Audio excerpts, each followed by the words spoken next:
also got a question from Cheyenne. I'm sure I'm pronouncing the name incorrectly, and I apologize for that. He says that he has a question about keeping a jiu-jitsu journal. He says he wants to keep a jiu-jitsu journal and reflect on his training sessions right when they're done, and he's asking if I've ever kept a journal for jiu-jitsu and if I have any recommendations on what to reflect on and write down at the end of a session. Cheyenne, thank you for the question. I'm a big journaler. I have a stack in my closet of journals like this from when I was 18 years old up to now, and I still keep I still keep a lot of journals that I use on a regular basis. I'm going to share them with you. So to get to your question, have I kept a journal for jiu-jitsu? I have, and I still do. I do it a little bit differently now. I'll share kind of the different ways that I've used them over the years that have been helpful for me, and I'll also share kind of like what I don't like to do as far as keeping a jiu-jitsu journal. So first off, I'll talk about the don't. I don't like keeping a jiu-jitsu journal like where I just write down techniques endlessly. And the reason I say that is because I look back at like my white belt and blue belt and purple belt journals, and I don't remember what the hell I was talking about. The verbiage is so odd, and the way that I was describing the techniques, the way they were used, I don't understand what the hell I'm talking about. So I don't do that. I don't keep journals where I'm just talking about endless amounts of technique. Now, the thing that I think is really important, I think I found really helpful, is for accountability's sake. So for instance, when I was a white, not white, but blue, purple, up into brown, one of the things that I found really helpful was taking a journal, and it was solely for accountability purposes. So like, let's say that I was working on a particular choke, right, when I got onto the mat. Then what I would do is I would write down in my journal, I would say, all right, today's goal is to hit 3 of those chokes. And then when I rolled, I would try to hit those chokes. And then when I came back, I would have to look at the paper and say, did I hit those chokes? Did I not hit those chokes? If I did, then I got this, sort of boost of motivation through accountability, or not accountability, but measurable success.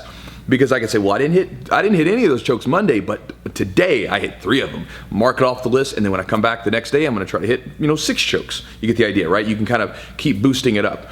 And the cool part about this is that it keeps you focused because again, for me personally, I play games with myself, right? And that's kind of a game where I'm like, I have to go back to this journal and tell it yes or no that I did something. Again, it's all imaginary, but it kept me on track because there would be times, I remember in particular, there was a time where I was looking up at the clock and there was 1 minute left. And I remember that I had to get I forgot what move it was, but I remember I didn't get the number that I was looking for. I was down 1. And so I was like, oh shit, it's 1 minute left. I got to get it, right? So just so I could go back to my journal and check it off the box. And so that was really helpful, and what was neat about that is that kind of helped me develop the ability to focus on techniques very, very, just like a laser sight focus, because when you do that, like in jiu-jitsu, when you focus on just a technique 100%, your body sort of magically puts it together for you, right? And this is opposed to what happens a lot of times with people that come in jiu-jitsu, where they just sort of move through the motions with no real aim. And again, your coach can't necessarily give you the this is what you need to do every time. Sometimes you have to take it upon yourself. So you got to say, what do I need to work on? Like, what's happening for me? What's working for me? What's not working for me? And again, you can write in that journal that way. Hope that makes sense. Kind of rambled a little bit. One of my favorite journals I still keep very actively is this one. This one's been going since since 2013. And this journal here it's an experience journal. So anytime I experienced something very cool through jiu-jitsu. This could be a training session. This could be an experience at a tournament, a competition. This could be experiences where I went to like a seminar. I went to train with some people and had a really cool experience of some sort, or a really bad experience. I write it down in this. And this is cool because for me personally, I don't know for you, but a lot of times I have epiphanies and I have these like aha moments when I'm having conversation with someone about something. And so for me, that journal is basically just a series of conversations with this imaginary journal or with myself. And what it does is it allows me sometimes, because sometimes I've had bad experiences where I go through the journal and then I sort of write it down and I look at it and I'm like, oh, that bad experiences, that was on me this time, right? Or even sometimes where I remember I write down every time I go to a tournament and I compete, I write down how I feel that day and how I'm feeling about the tournament and how the nerves are and all that stuff. And there was one tournament in particular I remember where I was writing down an experience where I was saying how nervous I was. And in that journal entry, I sort of stopped about midway through writing it, and I realized that I was nervous, not because of who the person was, not because of just the normal nervousness, but I was nervous, like extra nervous, because of the team that this person was competing from. And just having that name associated with them on the bracket freaked me out a little bit.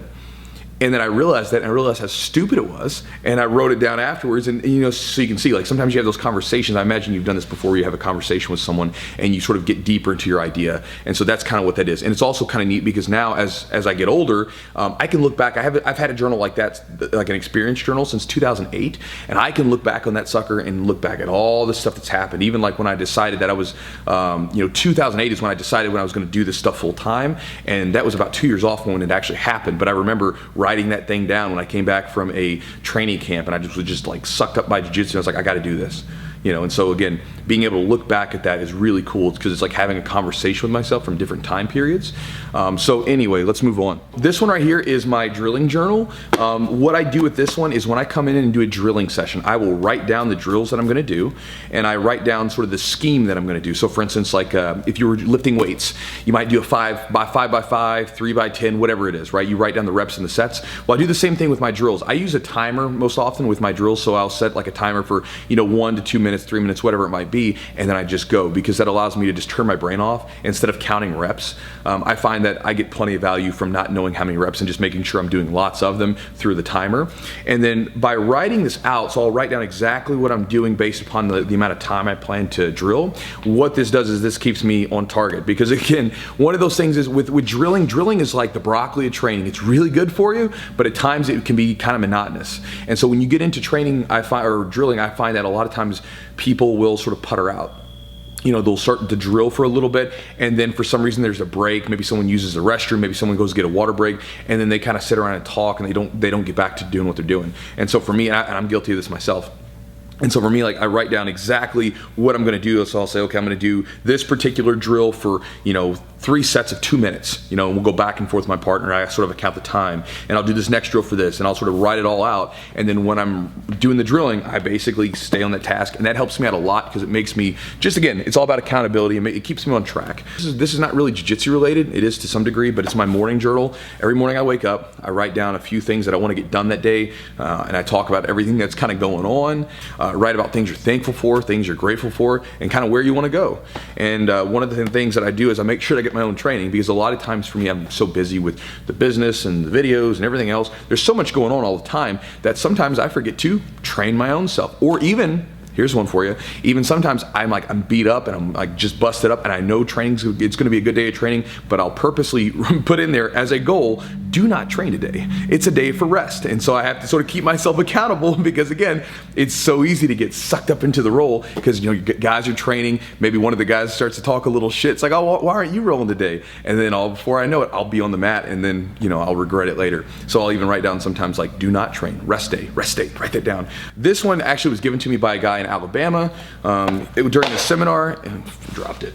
When I was doing a seminar recently, I just so happened to need another journal, and he gave me one, so it worked out well. This one's kind of just a study journal, so I'll watch a lot of matches of tournaments and things like that, and I'll watch a lot of rolling when I can find it. And the reason I really like watching that kind of stuff is because there's a lot of fluff on the internet. There's a lot of fluff in DVD instructionals, but when you watch rolling, when you watch competitions, and you watch people do what they're going to do when shit hits the fan, that's when you really get to see what works, and you also get to see how it works, because a lot of times the textbook is a little bit different than the actual execution of it in a live stressful situation. And so for me personally, I really like to watch rolling in training and things like that, so I can see what people are doing, and I write down notes about that, not just the techniques, but also little grips that they're doing or stuff like that. And that stuff's really important. And so that's like where I just write down, like, nerd out a little bit. I'll go to a coffee shop, sit down, pull out the laptop, and I'll just watch matches and take down notes. I've got other journals that I keep that are not related to jiu-jitsu, but those are the jiu-jitsu related ones, and this video is already long enough. So Cheyenne, again, sorry I'm butchering your name, but I appreciate the question. Hopefully this video is helpful to you. Hopefully it gave you a couple ideas to think about regarding jiu-jitsu journals, and I'll talk to you guys next time.